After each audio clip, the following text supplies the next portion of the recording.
अस्सलाम वालेकुम जी, मैं हूं डॉक्टर तैयब और आज मैं आपको बताऊंगा अगर आपका दांत किसी भी वजह से मिसिंग है या निकल चुका है या कोई भी ऐसी कॉज है जिसकी वजह से आपके मुंह में कोई भी दांत मिसिंग है और उसको आप रिप्लेस करवाने के बारे में सोच रहे हैं, तो आज इस वीडियो में आपको मैं ये बताऊंगा कि क्या ट्रीटमेंट ऑप्शंस आपके पास अवेलेबल हैं। आज की वीडियो में हम कंपेयर करेंगे डेंटल इम्प्लांट को डेंटल ब्रिज के साथ।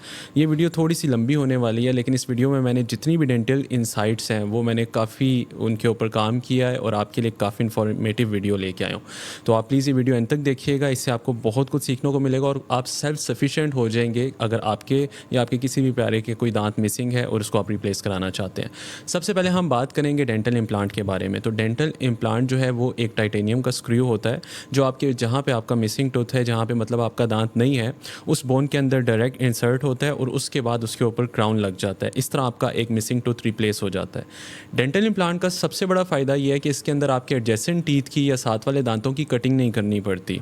और इसी तरह जब उन दांतों की कटिंग नहीं करनी पड़ती तो मतलब हम फ्यूचर में उन दांतों के ऊपर हम डिपेंड भी नहीं कर रहे होते कि अगर फ्यूचर में अगर वो दांत ख़राब हो जाए तो आपके इम्प्लांट को कोई फ़र्क नहीं पड़ेगा। डेंटल इम्प्लांट का जो दूसरा सबसे बड़ा फ़ायदा है वो ये है कि जिस बोन के अंदर डेंटल इम्प्लांट लगता है वो बोन रिजॉर्प्शन रुक जाती है या वहीं पर ठहर जाती है या बहुत स्लो हो जाती है, क्योंकि हमारी बॉडी के अंदर अगर किसी भी ऑर्गन का फंक्शन ख़त्म हो जाए तो वो ऑर्गन अपने आप को ख़त्म करना शुरू कर देता है। फॉर एग्जाम्पल, अगर आपका दांत मिसिंग है और आप वहाँ पर डेंटल इम्प्लांट नहीं लगाते तो जहाँ पे बोन है वो बोन आहिस्ता आहिस्ता करके रिजॉल्व होना शुरू हो जाती है। लेकिन जैसे ही वहाँ पे डेंटल इम्प्लांट लगता है और उसके ऊपर क्राउन लगता है और फिर आप च्यूइंग स्टार्ट करते हैं, खाना पीना स्टार्ट करते हैं, तो वो इम्प्लांट आपकी बोन को सिग्नल देता है कि नहीं भाई, तुम्हारा अभी काम है, तुमने रिजॉल्व नहीं होना। इस तरह आपकी बोन प्रिजर्व रहती है। तो खसूसन जो आपके मोलर्स टीथ हैं, बैक टीथ हैं, अगर वो मिसिंग है और वो आप रिप्लेस नहीं करवाते तो वहाँ पे आपके चीक्स जो है उनको हम बोलते हैं संकन चीक्स। आपके जो चीक्स हैं वो अंदर की तरफ धंस जाते हैं और आपको फेक डिम्पल्स मिल जाते हैं। बट ये अच्छा नहीं होता और ये आपको प्री मेच्योर एजिंग की तरफ ले जाता है। तो आपकी फेशियल एस्थेटिक्स के लिए भी डेंटल इम्प्लांट्स बहुत ज़रूरी हैं। दूसरी इम्प्लांट में अब एक बहुत अच्छा प्लस पॉइंट ये आ गया। पहले ये इम्प्लांट के माइनसिस में आता था या पहले ये इम्प्लांट के ड्रॉबैक्स में आता था कि इम्प्लांट काफ़ी लॉन्ग टर्म प्रोसीजर होता था। इम्प्लांट लगाने के बाद 4-5-6 मंथ वेट करना पड़ता था उसके ऊपर दांत लगाने के लिए। बट अब ऐसे इम्प्लांट्स आ चुके हैं कि डेंटल इम्प्लांट आपकी बोन में इंसर्ट करने के बाद हम उसको विद इन अ वीक उसके ऊपर क्राउन लगा सकते हैं और आप अपना च्यूइंग फंक्शन जो है या खाने का जो अमल है उसको स्टार्ट कर सकते हैं। अब हम बात करेंगे वो क्या ऐसी चीज़ें हैं जो आपने डेंटल इम्प्लांट लगवाने से पहले सोचनी है। तो सबसे पहले जब आप डेंटल इम्प्लांट लगवा रहे हो तो जहन में रखिएगा कि ये डेंटल ब्रिज से little bit more expensive procedure है। ये एक्सपेंसिव इस वजह से होता है क्योंकि इसके अंदर डेंटल इम्प्लांट की कॉस्ट होती है, सर्जन की कॉस्ट होती है और सर्जन का एक्सपीरियंस होता है।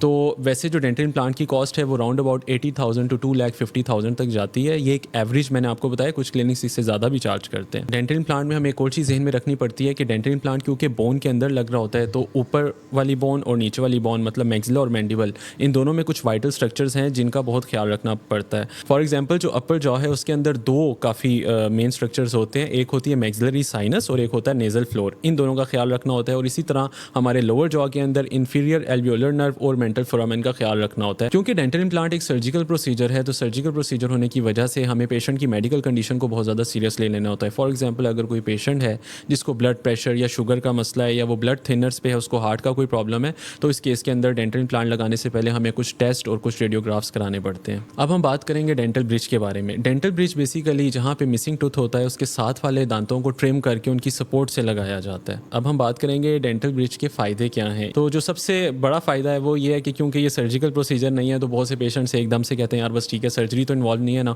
मुझे मेरा मिसिंग टूथ मिल जाएगा तो आप प्लीज़ मेरा डेंटल ब्रिज कर दें। दूसरा इसका फ़ायदा ये है कि ये अफोर्डेबल है एज़ कम्पेयर टू इम्प्लांट्स जहाँ मैंने आपको बताया कि वो 80,000 टू 2,50,000 तक रेंज करते हैं। जो डेंटल ब्रिज है ये पर यूनिट के हिसाब से चार्ज किया जाता है। मेरी एक वीडियो भी है फिक्स टीथ के ऊपर, काइंडली आप वो देख लीजिएगा। तो ये अगर आपका फॉर एग्जांपल एक दांत मिसिंग है तो आप 15,000 टू 45,000 में एक डेंटल ब्रिज लगवा सकते हैं। क्योंकि डेंटल ब्रिज जो है इसके अंदर हम बोन के अंदर कुछ भी इंसर्ट नहीं कर रहे होते और हम सिर्फ दांतों की सपोर्ट ले रहे होते हैं, तो हमें किसी भी किस्म के वाइटल स्ट्रक्चर्स को जहन में नहीं रखना पड़ता। इसी तरह अगर पेशेंट जो है वो किसी भी मेडिकल कंडीशन से गुजर रहे हैं, for example blood pressure, sugar या उनको कोई ब्लीडिंग डिसऑर्डर है, तो इस केस के अंदर भी डेंटल ब्रिज जो है वो करते हुए हमें ज़्यादा नहीं सोचना पड़ता। तो अब हम बात करेंगे डेंटल ब्रिज के ड्रॉबैक्स क्या हैं। डेंटल ब्रिज जो है टेक्निकली थोड़ा सा अनरियलिस्टिक अप्रोच होती है क्योंकि इसके अंदर हम मजबूरन साथ वाले दांतों को ट्रिम करते हैं। जो आपके हेल्दी टीथ हैं उनको हमें कट करना पड़ता है डेंटल ब्रिज के लिए, और जब हम उनकी सपोर्ट से दांत लगाते हैं तो कभी कभी उन दांतों की RCT भी करना पड़ जाती है, जिसको हम रूट कैनाल ट्रीटमेंट बोलते हैं। कभी कभी ऐसा होता है कि हमें मिसिंग टूथ को रिप्लेस करने के लिए साथ वाले 2 नहीं, कभी कभी 3 से 4 दांतों की भी सपोर्ट लेनी पड़ जाती है और काफ़ी दांत कॉम्प्रोमाइज़ हो जाते हैं। और कभी ऐसा होता है कि इतना लॉन्ग ब्रिज लगाना पड़ता है कि जो साथ वाले दांत हैं over a period of long time, वो उनके ऊपर जब इतना ज़्यादा बर्डन पड़ता है तो वो भी वीक होना शुरू हो जाते हैं। तो डेंटल ब्रिज लगवाने से पहले हमें ये देखना है कि इन सारी चीज़ों को हमने अपने जहन में रखना है और एक अच्छे डेंटिस्ट को चूज़ करना है, जो कि आपका जो कस्टमाइज़ प्लान है उसको बहुत अच्छे और टेक्निकल तरीके से पहले डिज़ाइन करे, उसके बाद डेंटल ब्रिज को लगाए। बट स्टिल इसका ये हरगिज़ मतलब नहीं है कि अगर आप इम्प्लांट अफोर्ड नहीं कर सकते तो आप डेंटल ब्रिज ना कराएं। डेंटल ब्रिज की अपनी अहमियत है, but if you can't afford dental implant, at least go for dental bridge. और अगर आप डेंटल इम्प्लांट लगवाने के बारे में सोच रहे हैं तो इसको ज़्यादा लेट भी ना करें। फॉर एग्जाम्पल, अगर आप आज डेंटल इम्प्लांट लगवाएंगे तो जो बोन की हाइट और विड्थ है वो अच्छी होगी, लेकिन अगर यही इम्प्लांट आप 5 से 6 साल बाद लगवाएंगे, बोन है उसकी हाइट और उसकी विड्थ वो कम हो चुकी होगी। लग तो उस वक्त भी जाएगा, लेकिन टेक्निकली ये उस वक्त बहुत ज़्यादा फिर स्किल डिमांड करता है।